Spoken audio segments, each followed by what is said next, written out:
Na verdade, nesta época, Betesda tornou-se um grande centro de peregrinação, justamente porque pessoas afluíam das mais diversas e longínquas regiões, com a intenção de ir a Betesda para receber a cura, para receber o milagre. Assim sendo, milhares e milhares de pessoas estavam alojadas às margens daquele tanque. O texto em pauta diz que havia 5 alpendres. Na verdade, esses alpendres eram uma espécie de pavilhões que foi construído pelo governo da época para abrigar as centenas e dezenas e milhares de pessoas que estavam às margens do tanque esperando o mover das águas. E segundo pesquisadores, pessoas queriam tentar explicar este fenômeno. Pessoas queriam tentar dar uma justificativa lógica para o que acontecia nas águas de Betesda. Até porque, nesta época, Betesda passou a ser conhecida como o tanque que possuía águas milagrosas, águas curadoras, águas que faziam milagres. E segundo a Bíblia Sagrada, este mover que dava-se nas águas de Betesda era propiciado por um anjo que movimentava as águas. É bem verdade que surge aqui, portanto, uma grande problemática, justamente porque este anjo nunca fora visto por ninguém. Ninguém nunca contemplara a atividade deste anjo ao mover ou ao balançar as águas do tanque de Betesda. Daí então, pelo fato deste anjo nunca ter sido visto, surgiram várias especulações para tentar explicar o fenômeno do mover das águas, para tentar explicar o motivo pelo qual aquelas águas se movimentavam. Alguns naturalistas afirmavam que as águas de Betesda moviam-se por causa da pressão de um lençol fleumático de água que passava exatamente embaixo do tanque. Outros pesquisadores diziam que o mover das águas dava-se justamente por causa de um vento que de quando em quando soprava e o atrito que causava na água, o atrito do vento na água propiciava o mover das águas do tanque. Vocês devem saber, um tanto quanto eu, as ondas do mar são consequências do mover do vento. Lógico, talvez teria até coerência afirmar que o vento poderia propiciar o mover das águas de Betesda. Sim, acredito eu que o vento poderia ocasionar o mover das águas, mas com certeza não explicariam os milagres extraordinários que aconteciam dentro do tanque. Mas ainda existiam e existem outras especulações para tentar explicar o fenômeno. Por exemplo, havia uma lenda judaica de que dentro do tanque de Betesda um anjo tomava banho e as águas movendo-se eram consequências do banho que o anjo tomava dentro do tanque de Betesda. Ainda existe uma outra lenda, e na minha construção teológica é a mais ridícula possível, é a lenda mitológica arábica. Esta lenda afirma que o mover das águas era propiciado ou acontecia por causa de um dragão que morava embaixo do tanque de Betesda. E o mover das águas era consequência do balançar da cauda do dragão. E quando este movimentava sua cauda, liberava das profundezas uma virtude curadora para as águas de Betesda. Essas são umas das muitas especulações existentes para tentar explicar o milagre que acontecia nas águas de Betesda.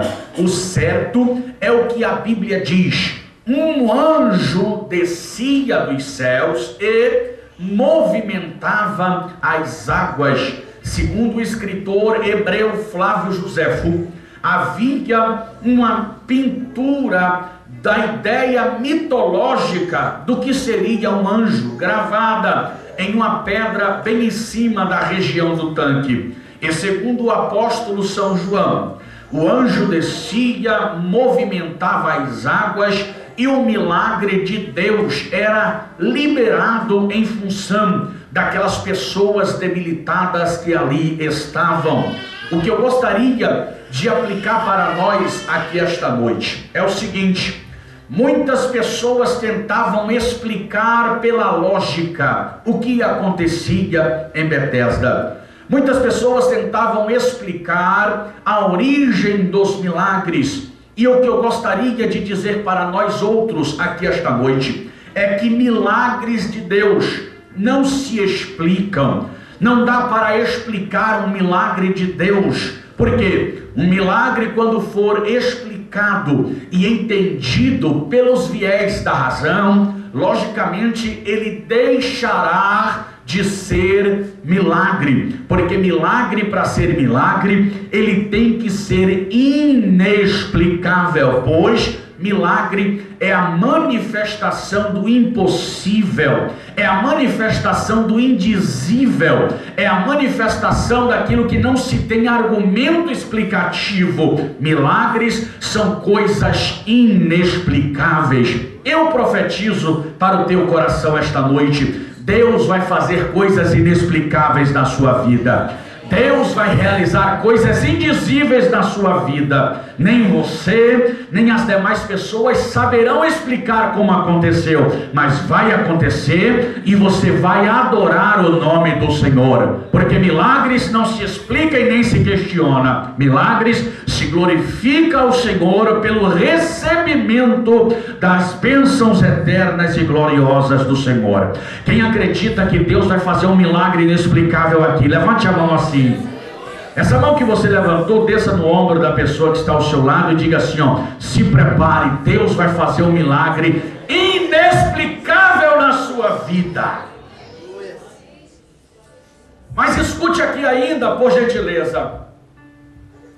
O texto da Bíblia nos diz que ao redor daquele tanque haviam pelo menos 3 classes de enfermos: cegos, coxos e paralíticos. E segundo a Bíblia Sagrada, eles estavam amontoados, aglomerados nas margens do tanque de Betesda. Agora existe uma grande problemática, além da primeira que mencionei, existe uma outra problemática que deve ser observada.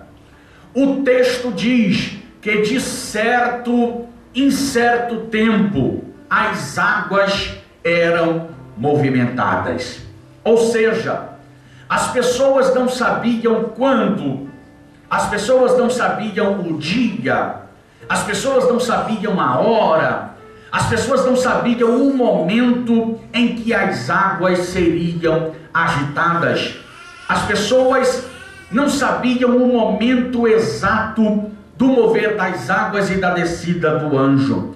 Daí eu paro para pensar, e pensando, imagino algumas coisas que se relacionam à saúde e à vida daquelas pessoas, se é que podemos dizer que elas tinham saúde, pois elas estavam enfermas e miseravelmente debilitadas, esperando a cura, esperando um milagre.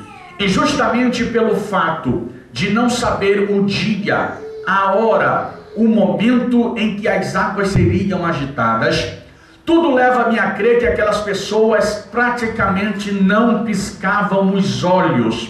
Elas não dormiam perfeitamente, pois pensava ele, ou poderia pensar ela, que ao dormir, ao descansar, as águas poderiam ser movimentadas e ele ou ela perder a oportunidade de mergulhar e de receber um milagre. Assim sendo, eles a cada dia definhavam, a cada dia agravavam o quadro clínico da vida deles.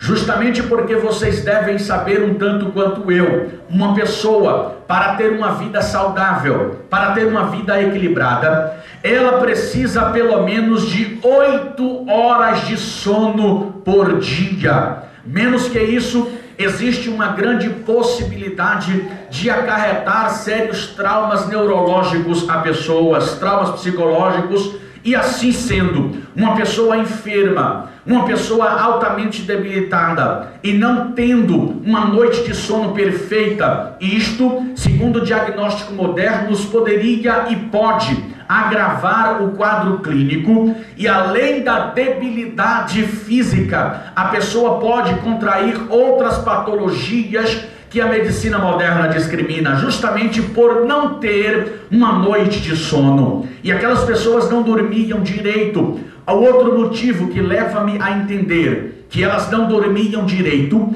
era justamente pelo fato da competitividade, pois o texto diz que só a primeira pessoa que descia nas águas do tanque era curada instantaneamente. O que leva-me a crer que a segunda, a terceira e a quarta pessoa que descesse ao tanque, com certeza não receberia a cura. Somente a primeira pessoa que descia era curada. Assim sendo, eles passavam a noite acordados, esperando o mover das águas, esperando a oportunidade. Eles queriam aproveitar cada segundo de expectativa, pois a cada segundo de expectativa se nutria no coração deles a esperança de um milagre, a esperança de um novo amanhecer, a esperança de uma bênção, a esperança de uma restauração.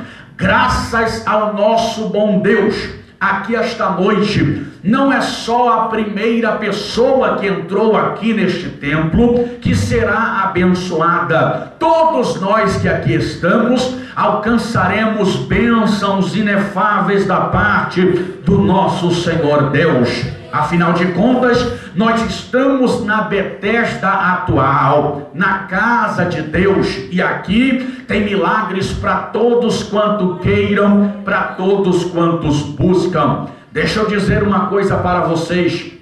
Eu tenho confrontado uma mentalidade que está sendo inserida atualmente em nosso meio. É uma mentalidade egoísta que está querendo ou não, está produzindo rivalidade em nosso meio. E esta mensagem sutilmente tem entrado em nossos cultos, tem entrado em nossas igrejas, tem entrado em nossas reuniões. E as pessoas cantam e dizem: eu vou estar no palco e você na plateia, mostrando uma rivalidade extraordinária. Meus queridos irmãos, o reino de Deus não nos ensina isto. Eu quero que você receba a sua vitória, assim como eu quero receber a minha. Para mim, o interessante não é eu estar na plateia, eu estar no palco e você na plateia. Se eu estou no palco sendo abençoado, eu quero que você esteja no palco comigo, eu quero que você seja abençoado comigo. Não é só o primeiro que descer nas águas de Betesda, todos têm que ser abençoados aqui esta noite,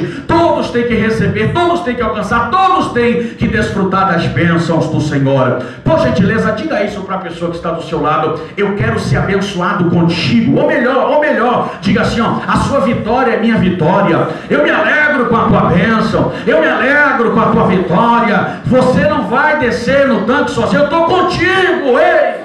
Somos um em Cristo Jesus, irmãos.